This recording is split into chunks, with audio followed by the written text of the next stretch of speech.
What's up and good morning, guys. Welcome back to the channel. In today's video, I'm going to be doing some more work to my 2000 Ford F-250 7.3. It has been quite some time since I've done any upgrades to the truck. The truck stayed pretty similar for a long time. And today I'm finally going to be doing not only an upgrade, but a repair. And that's going to be getting rid of these cab lights. A little backstory on them. Originally, I had, obviously just the factory orange ones, and half of them either didn't work or would work intermittently or would flicker, and I switched them all out to those clear ones that are on there now, clear lenses with LED bulbs, and it worked okay for a while, and then it started to have problems again, so I replaced the bulbs with another set of cheapo Amazon LED bulbs, and now I've got nothing but faded clear housings and a light that barely works, just because the little metal retaining clip under there doesn't work very good anymore. It's not as tight around the bulb as it used to be, so that little bit of play will make the bulb sit in there a little crooked, and then they don't work, and it's just a constant spew of problems. So essentially I had to go ahead and replace the entire bulb housing as well as the plastic bottom piece, so that involves dropping the headliner. So I figured while I'm at it, I want to do an upgrade to the truck and make it look better than stock, and that's going to be these Boost Auto S-Series cab lights. Now these are pretty sweet. There's a lot of customization you can do to them, like having the lights switch from amber to LED, and you can use them as turn signals and whatnot. But I wasn't really interested in that. I just want them to glow, have a white glow to them from the LED. But what I think is really cool is these ones you can get them paint matched. Now I gave them my factory paint code, which is going to be R2 dark teal metallic. And from first glance, getting these out of the box the other day when they first arrived, I must say I am thoroughly impressed with the paint quality. I'm about to hold them up and see how well it actually matches, but I can say that these look amazing. I'm not sure if they paint these by hand or if they have like a machine that does it or what the story is, but these things look absolutely perfect. As someone who's painted cars for many years, I wouldn't know how I'd get quality quite like this unless I had some like really nice setup, because even if I bought these black and painted them in a booth, like taping off where the light goes would be hard to make it look nice. Like if the camera will focus, look how perfectly round those edges are. And like there's no dirt nibs, there's no orange peel. And something like this is something where you can paint it once and you have to leave it. I don't know how you'd be able to buff something this small without messing it up.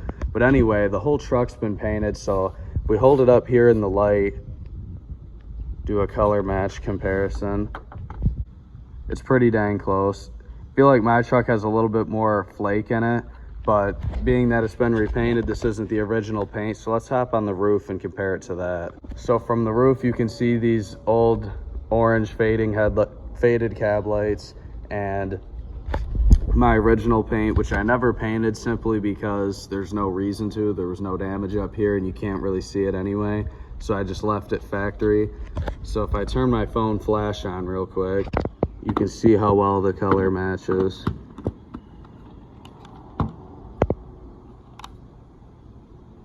So with that being said, you guys see what these look like. Now let's go ahead and start dropping the headliner a little bit so I can pull those old ones off. I'm pretty sure it just takes a couple basic tools like these to drop the headliner. But anyway, now we could go ahead and drop down our visors. So we could take out these two screws on each of them, and then the one screw for the little holder there, and drop that visor right out.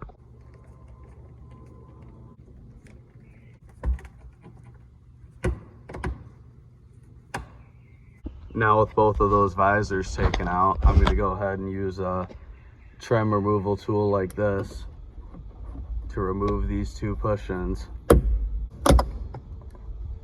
Next, I'm going to use this little Harbor Freight orange pick to get in here to remove our handle. A-pillar trim off. Looks like we got some regular bolts up in here, maybe 10mm.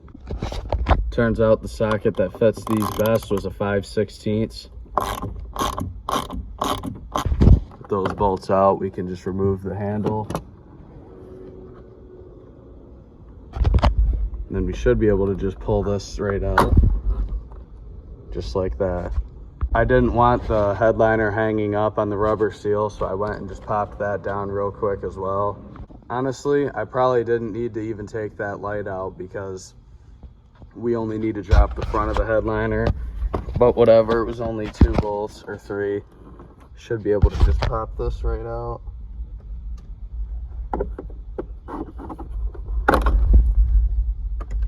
Since there's no bolts because this side doesn't have a handle. And now we have access to all our bolts and whatever the hell's going on under here. Well, that was a little odd to say the least. It almost looks like a rat was up there or something, or mice. But with the headliner pressed up there, I can't imagine there being that much room for them. So I don't know what that deal is. So anyway, I'm going to go ahead and unbolt all these now, and then we'll pull them out from the top.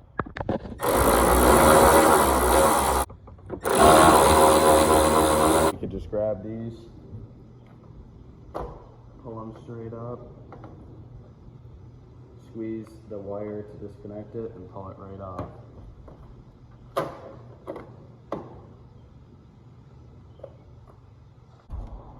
You can see right here how that bulb in there is sitting a little crooked.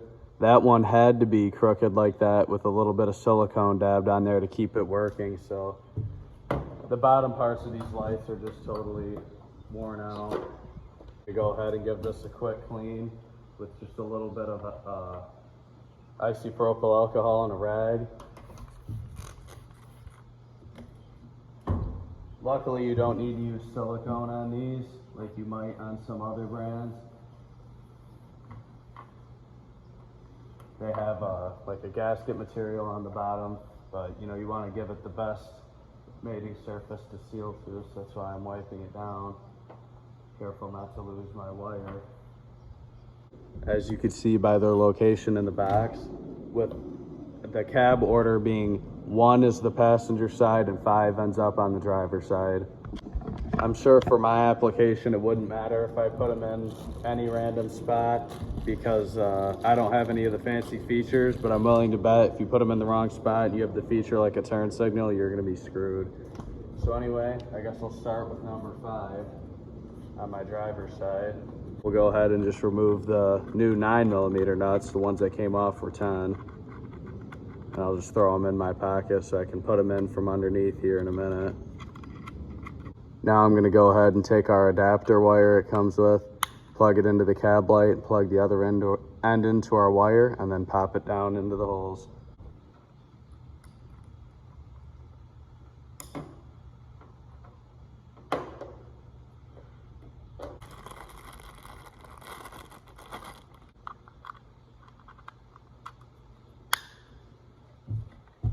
Now I'm ready to throw in the nuts from the bottom. I'm going to use this Milwaukee electric ratchet, but I'm going to use it carefully to make sure not to over tighten. It says not to use power tools, but if you use it carefully and just snug it up, you'll be fine. Luckily, with standing on a ladder on the side of the truck, I was able to hold down the light with one hand to put some pressure on it while I get those nuts started from underneath. Now let's go ahead and snug these up.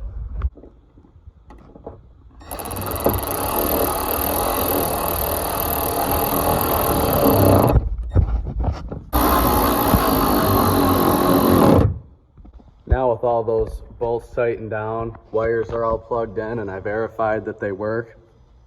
I'm going to be able to go ahead and do a quick reverse install of the headliner and all the other parts I had to pull off to get room.